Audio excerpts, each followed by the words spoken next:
If you observe carefully, there's something happening in the global economy that most people can't see. This isn't a sensationalist prediction. It's the logical consequence of forces that have been in motion for years.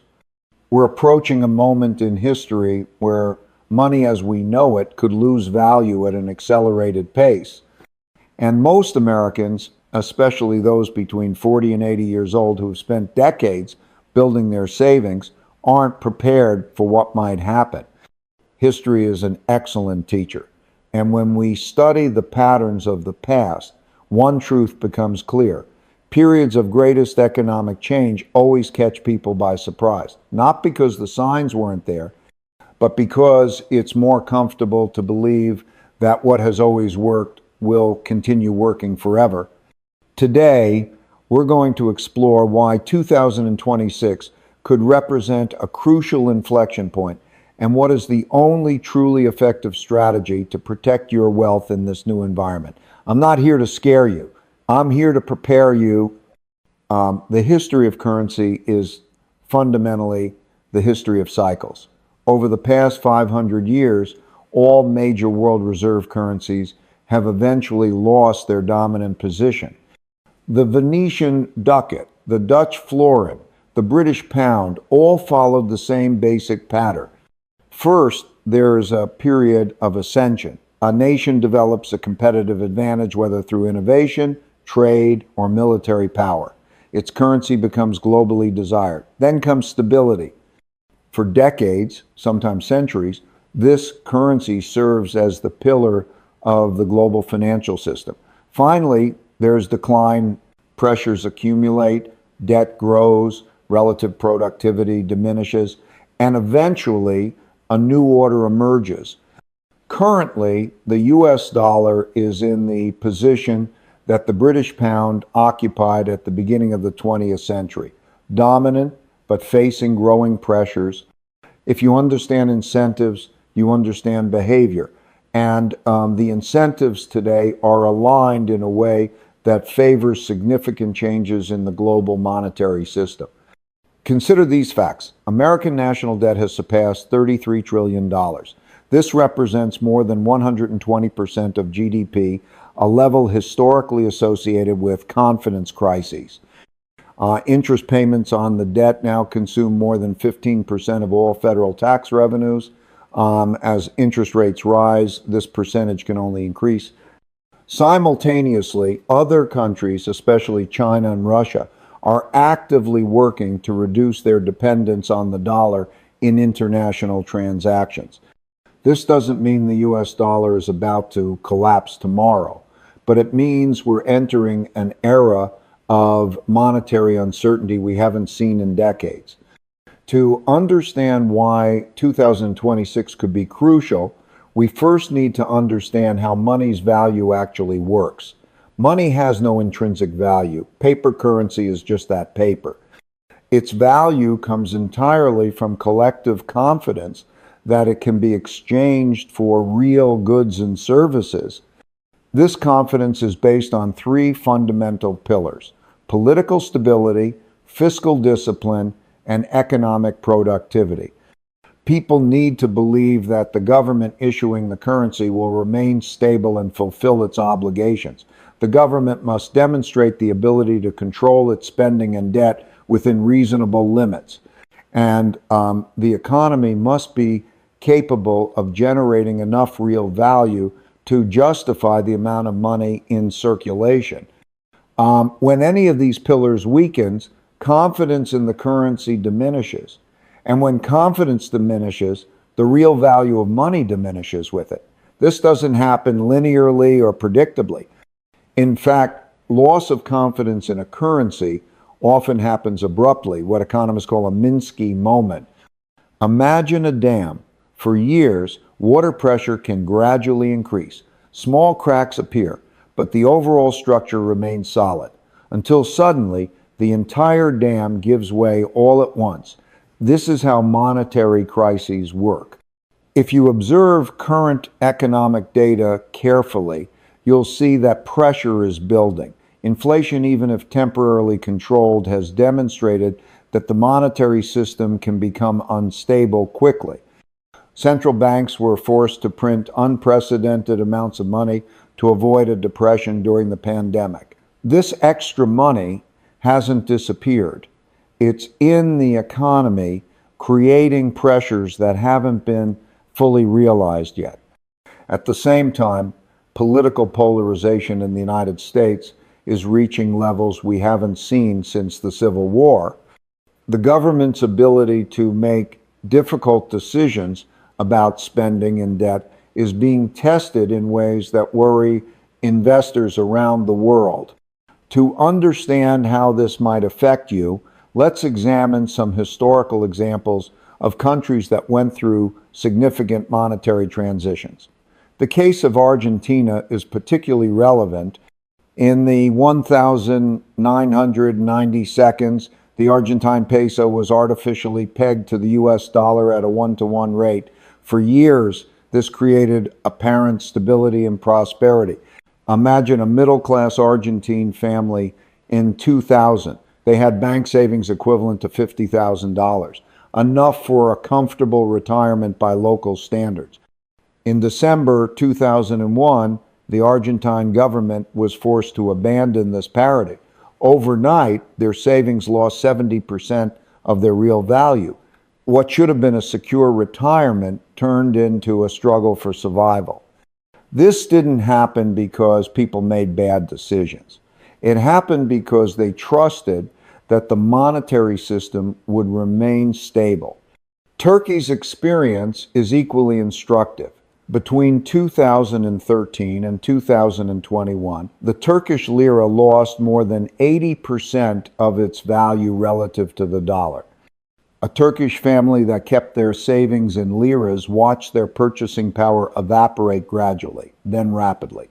But those families that diversified their savings, keeping part in dollars, part in euros, and part in real assets like real estate or gold, managed to preserve much more of their wealth. Now, you might think, but these are developing countries. This can't happen with the US dollar. Consider the case of the British pound in 1967. For decades, the pound had been one of the world's most stable and respected currencies. London was the global financial center.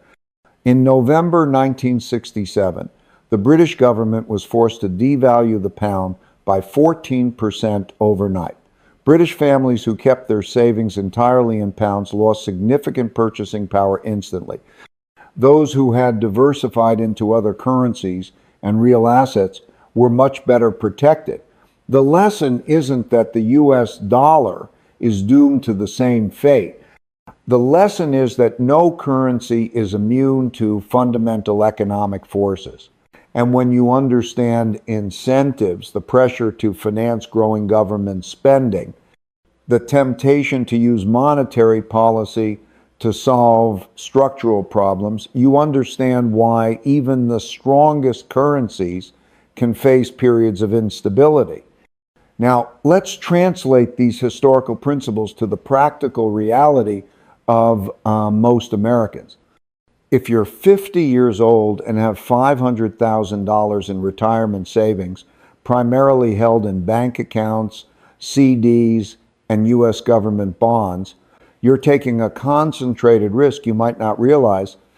It's not that these investments are bad. It's that they're all denominated in the same currency and subject to the same systemic pressures. Consider a plausible scenario. A combination of geopolitical and fiscal pressures forces a significant devaluation of the dollar between 2025 and 2026. Not a total collapse, just a 20-30% loss of relative value compared to other currencies and real assets. For an American who never travels or buys imported products, this might seem irrelevant. But in modern reality, almost everything we consume has global components. Your electricity bill reflects the global price of oil and natural gas.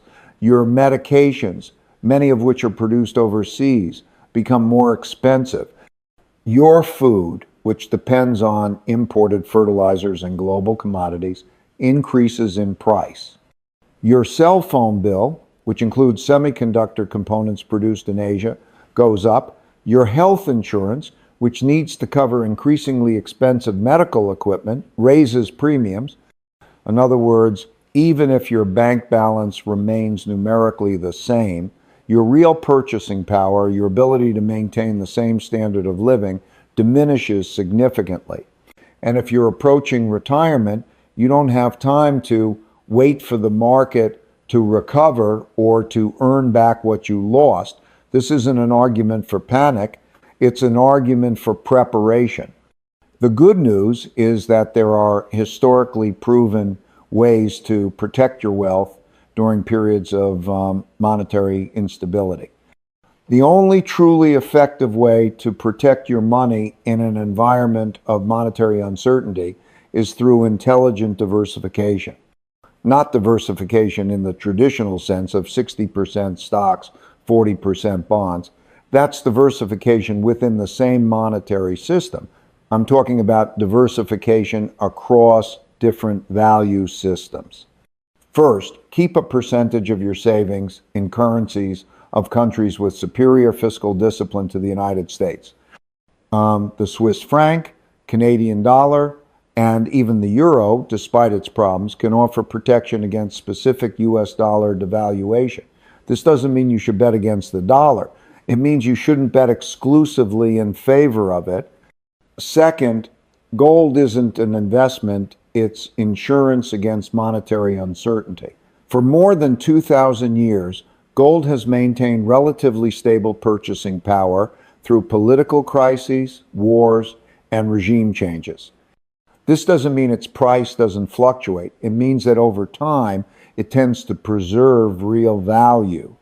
Silver, although more volatile, historically follows gold during periods of monetary uncertainty and can be more practical for smaller transactions. An allocation of 5 to 10% of your wealth in physical precious metals, not papers representing metals, can provide valuable protection. Third, well-located real estate, agricultural land, and even art or antiques can preserve value during inflationary periods.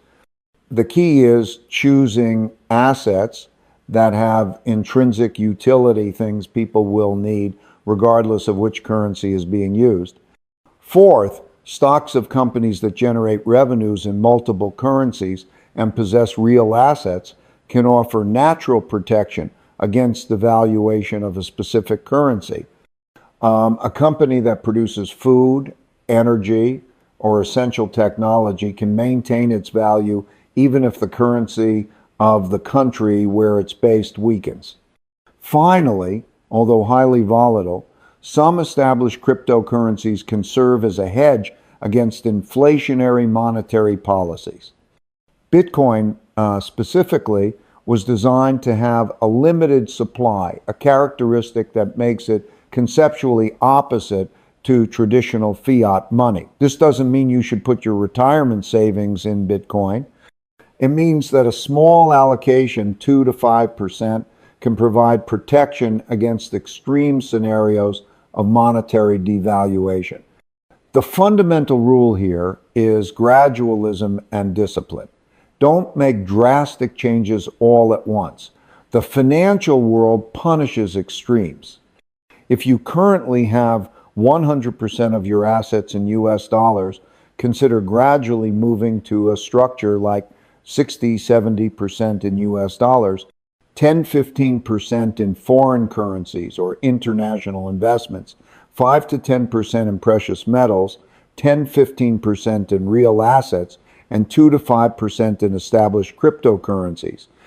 This transition should happen over 12 to 18 months, allowing you to learn about each investment category and make informed decisions. There's a fundamental difference between pessimism and preparation. Pessimism is believing that bad things are inevitable and there's nothing you can do about it. Preparation is understanding that changes are inevitable and taking rational measures to be ready for different scenarios. History teaches us that apparently stable systems can change more rapidly than we expect, but it also teaches us that those who prepare adequately don't just survive these changes, they often prosper during them. If you observe carefully the past 50 years, you'll see that periods of greatest wealth creation often coincided with periods of greatest economic uncertainty. This isn't coincidence. It's consequence. When old systems break down, new systems emerge. And those who understood the changes that were coming positioned themselves to benefit from the new reality. I'm not suggesting you speculate or take unnecessary risks. I'm suggesting you recognize the risks you're already taking, mainly the risk of keeping all your savings denominated in a single currency during a period of growing monetary pressure. True wealth doesn't come from correctly predicting the future. It comes from being prepared for multiple possible futures. And the best preparation is intelligent diversification based on fundamental principles that have worked throughout history. The time to act is now,